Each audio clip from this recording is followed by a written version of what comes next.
Welcome to the show, everyone. Christian Jackson here with special guest Tucker Terry. Junior, Virginia Tech, covers the Hokies for 3304 Sports. Tucker, thanks for joining me. Yeah, thanks for having me, Christian. Looking forward to it. So, Mike Young had some really great teams at Virginia Tech, and I think he's a great coach. Last year going into the season, though, we're just looking at this roster like, this is not an ACC roster. There are clear issues with NIL and player retention. This year's looking much different, though. I want to start with Toby Luwall's famous quote from last year where he says, they thought we were going to be ass. I mean, we were still ass, but, we weren't that bad. You know what I'm saying? We beat expectations. And as much as he got made fun of for that quote, I kind of understand what he was saying. I feel like Mike Young got a lot out of that roster considering, the way they came together. Like, they ended up being much better than they probably should have. And even though where they finished, that kind of just says a lot about what he was working with. So just quickly reflecting on what Mike Young had to deal with last year and then the excitement for this year. Yeah, so Mike Young last year brought back 13% of his production from the year before. And there's not a lot of production coming back this year, but that's because we have a lot of talent coming through the transfer portal. And that wasn't the case last year. So really what Toby was getting at is actually, I think, true as well, where especially looking at the first half of the year, this is one of the worst teams in the country. Tech had a 5-game losing streak in non-conference play last year, capped off by a home loss against Jacksonville. And that was the first time Tech had had a 5-game non-conference losing streak in 100 years. So that was what Virginia Tech and Mike Young was working with at the time. And they ended up actually finishing middle of the pack in the ACC. So he was able to turn the team around a little bit, get some production out of some of the freshmen who are now coming back this year with Ben Hammond and Tyler Johnson. And so it was actually a pretty fair finish considering the roster he had to work with. So for this year's roster, we got to start with Neoklis Avdalas. I've heard him kind of been thrown out as the Greek freak. I just think it's funny. Obviously, he's not Giannis, but he's this big 6'9" point guard with tremendous vision. Like, looks like he's gotten even stronger over the summer. Fantastic passer. Like, the hype is really building with this guy as a potential lottery pick and as an all-ACC player. Tell me what you've been hearing and seeing about him this summer and blow the hype up even more for me. Yeah, so there was a lot of hype coming in. He's the second highest recruit actually in Virginia Tech history after Dorian Finney-Smith. He's one of the only 5 stars to ever come here. And it really came down to the last minute because he almost went into the NBA draft. It was something like an hour before the NBA draft deadline. He ended up not declaring and coming to college for, we're pretty sure, 1 year to play for Virginia Tech. And yeah, this summer he actually played in Greece for the U20 Eurobasket. He averaged a near triple-double in that tournament, was clearly the best player for his team. But yeah, this guy, he's just such a versatile player. Like you said, 6'9" point guard. Mike Young says his best skill is passing, but he can really create his own shot, which is something this team didn't have last year. And we could kind of see that in our opening exhibition. He wasn't knocking down his shots, but just that ability to create his own shot. He has that kind of Luka-like step to the side, step back 3. And it's just something that this team hasn't had, a guy who can just go get a bucket when everything else breaks down. What excites me about him is, there's other pieces on this roster that I'm, bullish on that we'll get into here. But when you talk about what Mike was dealing with last year, if you had to pick an archetype of a player that could just really raise the floor, of a team, the amount of wins you're going to get in a season, a big point guard who can create for himself and is a great passer is like the number one thing that I'd pick, because the guy who can go score, but then the second that teams try to start, throwing two at him, it's like he's so built to put other guys, his teammates, in advantageous positions, and then where you're asking guys to, just hit open shots and like make simpler reads. So I just think the floor is really high when you bring in a lottery talent who's a 6'9" freaking point guard that plays like Luka Doncic. So not enough can be said about how much he can impact winning, like compared to like any player in the nation. Like I'm not trying to blow that out of proportion. Do you think that's fair, what I'm getting at? I think that's fair. And it's going to be interesting. Honestly, that's one of the biggest things about how good will this team be. This team, it looks like a solid ACC team if Neo is let's say an all-ACC second team player. And this is a pretty good ACC team. But if he can really reach his potential as maybe one of the best players in the conference, a lottery pick, then this team could really be I'd say the best Virginia Tech team since 2019 is on the table. And that's something that Mike Young, I don't think he's ever had at Virginia Tech, is not even just from Neo, but the amount of versatility he has with Ben Hammond's the only player under 6'5", really, maybe under 6'4", who's going to get any rotation minutes. And so the amount of switchability that they have on defense compared to normal is just something they really haven't had in the Mike Young era. Let's next get into Toby Lual, who I mentioned earlier with the quote, of course, but freak athlete who definitely grew from his time at VCU last year, 12.7 boards, stepped out and was hitting the three ball a little bit. Obviously, an incredible athlete. What does another year in the system look like for him, and how excited are you for what he's able to do here? Well, I'm really excited to see him with the new talent Virginia Tech's brought in, like Neo, like Isaiah Pasha, another year of Ben Hammond. Because what the problem last year with Toby, and he had a great year, was that they were asking him to be the number one option.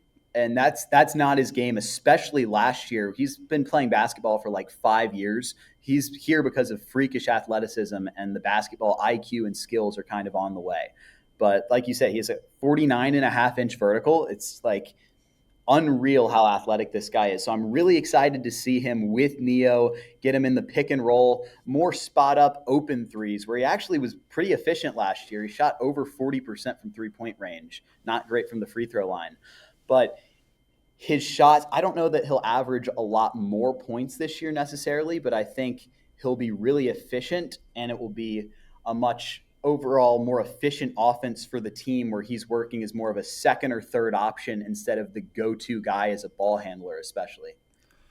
Any progression this offseason, just thinking about the way his life is easier from Jaden Schutt, who, of course, starts at Duke, comes to Virginia Tech, only shot 36% from deep last year. We know this guy is a shooter. Anything new with him, or what you expect out of him? Again, better looks. Better players around him, he's going to get good looks. And the 36%, that's an average percentage for college basketball, but it feels low when you watch him shoot. And he is the pure shooter on this team. Mike Young actually said going into the year that, if anything, maybe the biggest weakness of this team is three-point shooting, which is unusual for a Mike Young team, but he's got a lot of athleticism, a lot of versatility. But Jaden Schutt is the only pure shooter on this roster. And it looks like he's going to come off the bench, but there's going to be, as soon as he comes in, one of Mike Young's best qualities is drawing up those out-of-bounds plays, out-of-timeout plays, whatever it is, to get a shooter open. He did it with Hunter Couture for years.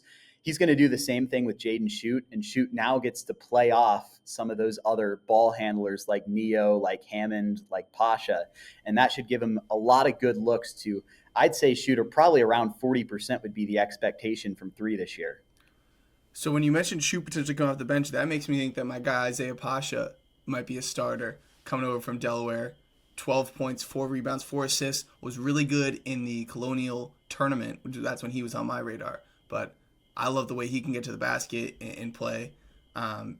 Is he sliding in next to Neo at the 2 spot, or is he off the bench? And what have you been hearing about him this summer? So I also thought that he might start. And in the opening exhibition, he actually didn't play a lot. So I don't know if it's just one of those things where he's going to work his way in or what it is. It's just maybe the fit. It didn't feel as comfortable this early in the season. Okay. So who actually got the start was Jalen Bedford from UNLV. So where they had Neo at the 1 and Bedford which Mike Young, he said that he's the best defender on the team on the perimeter. They had him at the 2, but then they actually had Ben Hammond start in the second half alongside with Neo. So I think Mike Young's still playing around with who the starting lineups are going to be, but at least as of the start of the year, although I'm also excited about Pasha, I really like his strength and the way he can get to the basket from the point guard position. I'm thinking it's more likely Ben Hammond or maybe Bedford.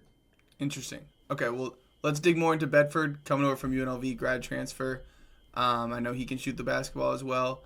And then Hammond, like you said, the 5'11 sophomore guard who last year definitely got better as the team did.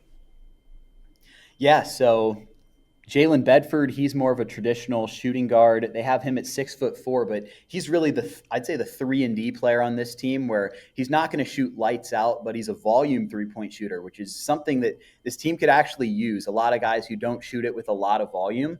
So he's going to get shots up. He's going to keep the defense honest. And it seemed pretty clear in that opening exhibition game that we had that he is the best perimeter defender on the roster. Ben Hammond's really pesky, but Bedford combines that with the size and strength where he can guard, I'd say, the 1 through 3. So I'm excited to see his fit. He seems like a guy who can really fit in any lineup. Ben Hammond is actually, his progression was really exciting in the exhibition that I keep talking about, which, by the way, Virginia Tech lost 83-81 to Duquesne, but it was turnover issues. It was pretty much a bunch of stuff that seems like it can be fixed. It was kind of opening exhibition sort of problems.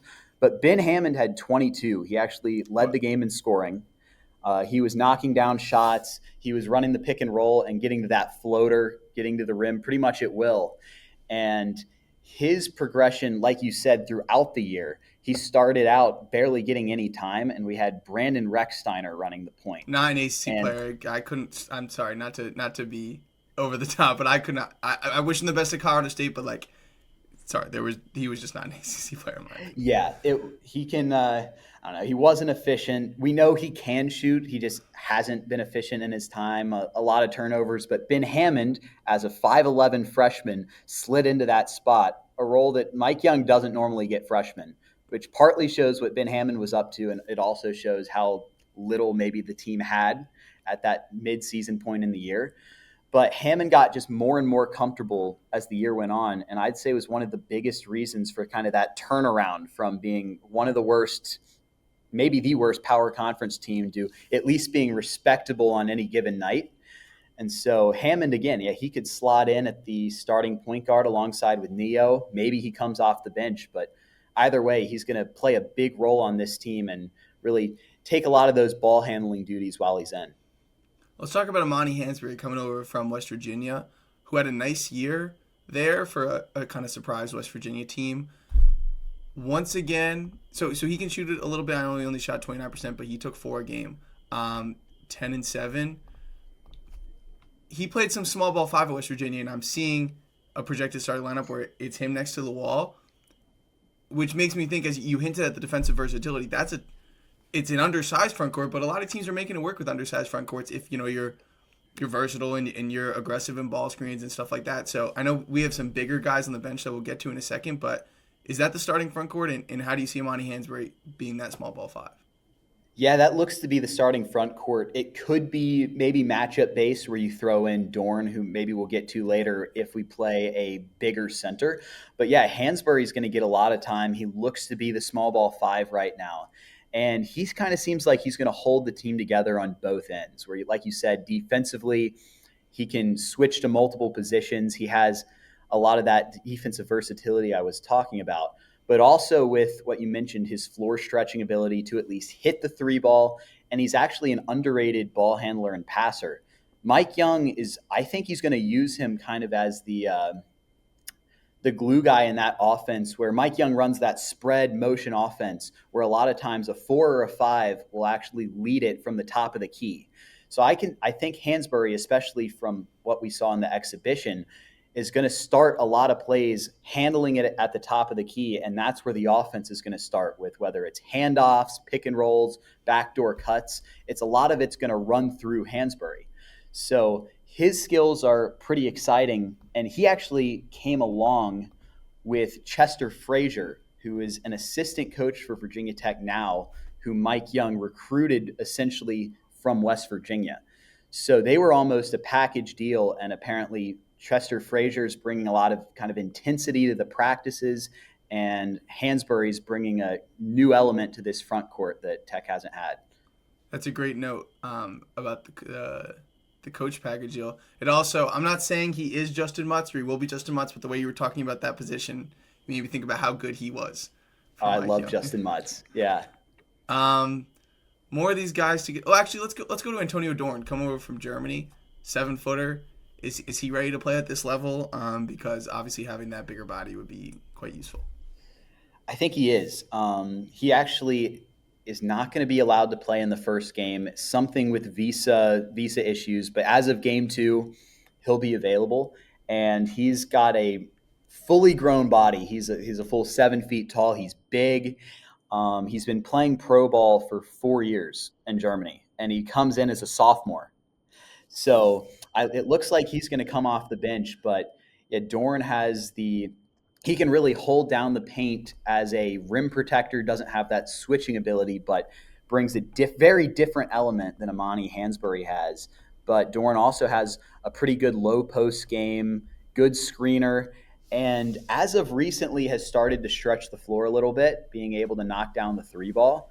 So I think he's going to be very much ready to play, having played 4 years of professional basketball in Germany now. And I think he's hoping to eventually become a professional after a few years in college.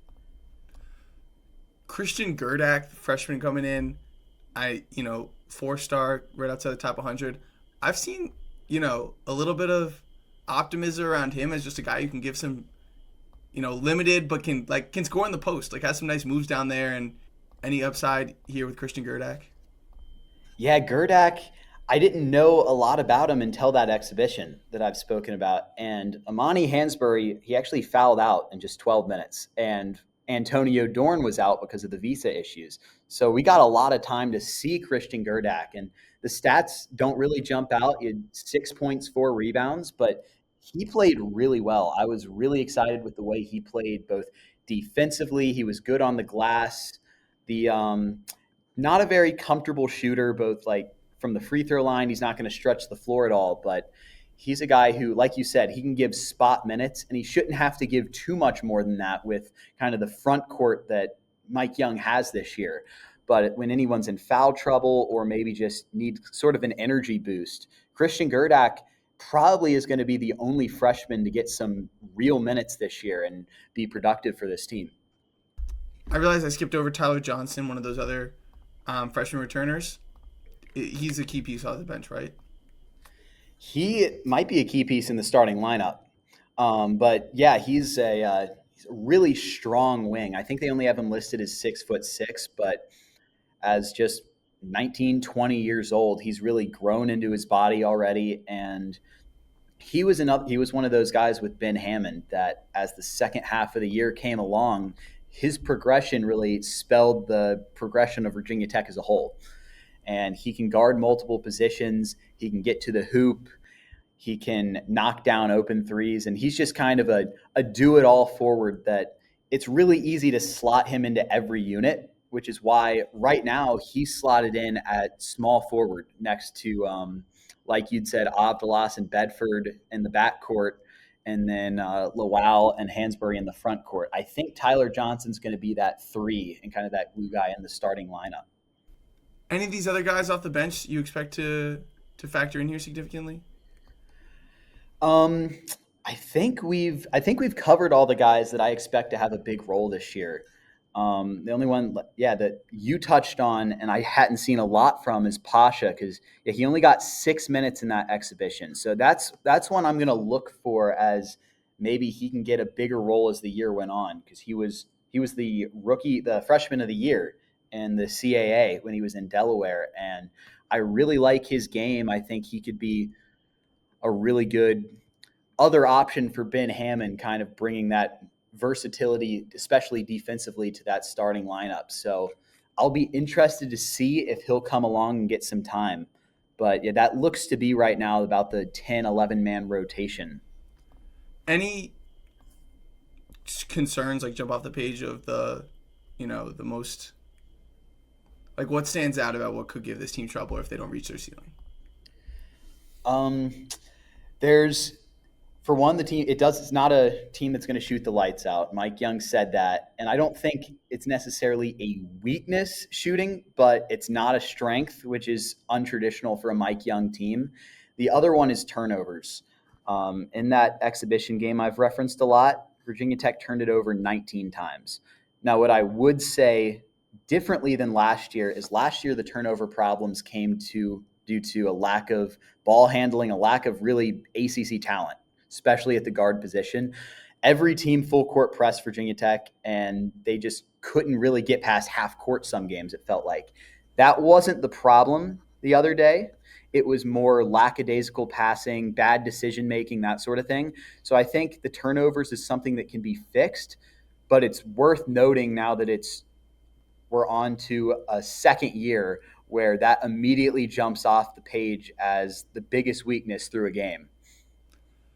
I'm still just so excited to see Neo, and I'm excited for these guys like Jaden, Toby, Tyler Ben, who just stuck through and continued to trust Mike Young's vision after a rough year last year. Like, there's just a lot more talent on this roster, and I feel like Mike Young has proven in his time in the ACC.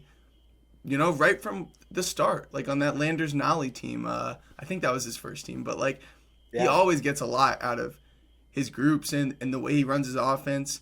Um, is just hard to guard, and it's good basketball. So having this absolute star, point guard, unique player is really exciting. And in an ACC that's obviously been down the last couple years, a program like Virginia Tech is one of those programs that can really elevate and be one of those 8 or 9 teams that are actually good and like tourney caliber potentially. So I'm excited. I hope this team can make a push for the tournament and surprise some people. Any final thoughts, Tucker?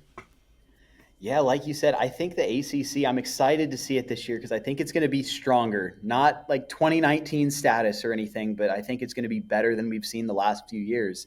And yeah, I agree with you. I think that Mike Young, a lot of times at Virginia Tech, we say that the basketball team doesn't have the resources, but it has the coach. And then you look at the football team where it has the resources, and right now they can't find the coach going on almost 10 years. So it's almost the exact opposite. So I'm excited to see a Mike Young-led team that actually they gave him the money, they have the resources, and they actually have a really talented roster this year. So I think it's going to be exciting to see what he can do with a team like this. There you have it. Virginia Tech Hokies. Thanks for coming on and breaking it down with me, Tucker. Yeah, thanks, Christian.